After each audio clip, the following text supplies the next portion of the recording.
in talking about self-confidence allows you to be able to look a situation straight in the eye.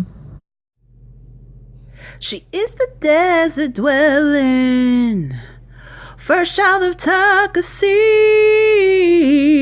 Gen X upon Phoenician, living creatively. She wants to live out loud. She needs to live out loud. She's gotta live out loud. She's gonna live out loud. Unleashing Alicia.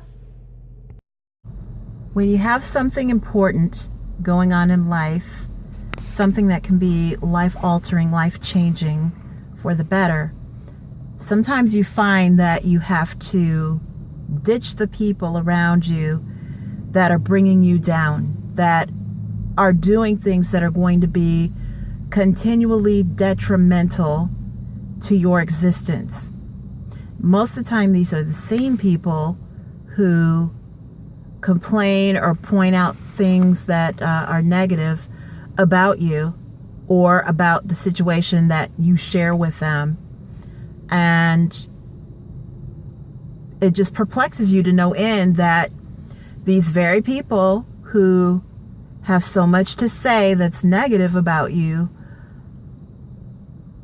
won't help by not standing in your way, by getting in the way when you are like, I have so much I need to be working on.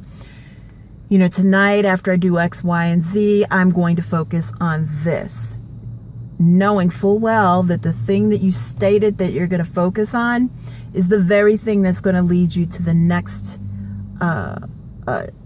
point or destination along the path of your life. So I ran into that yesterday, and because of that, I went into the interview that I have today not fully prepared, meaning not being as prepared as I'd like to have been. Having stated all of that, I made the conscious decision after so much was falling apart that I needed to just go to bed early, which is something I almost never get to do, sleep, try to have a fresh mind, you know, in the morning, and walk in with at least that, you know, as part of my toolkit for having this interview. So that's what I ended up doing. I was rudely awakened about maybe an hour and a half, 2 hours in. And then I woke up again about 2:49, I believe my cell phone time said. And then again at like, I don't know, it was like 5 o'clock. So I didn't continually sleep all the way through. And I think part of that could be hormonal. The other part could be that I'm just so aggravated and irritated by my allowing people to interfere in certain aspects of my life. I'm fine until someone messes with my career or my money-making abilities, or not even about money. I'm not about money, really, I'm not. But I am about being self-sufficient, feeling like I have a sense of control. And in talking about self-confidence allows you to be able to look a situation straight in the eye and be like, you're not doing this to me today. And you're not even necessarily speaking to the person or to the events that you can see are in the way, but sometimes you're speaking to Satan. And I say it that way because as someone who is a believer, a born-again Christian, sometimes it's the power of God that lives within you that is able to call the enemy out and call things for what they are. And so that's where I was yesterday on into today. I ended up having to do that. And so when I went into the interview, initially I was nervous. That nervousness subsided, and we actually went over the time. a little bit.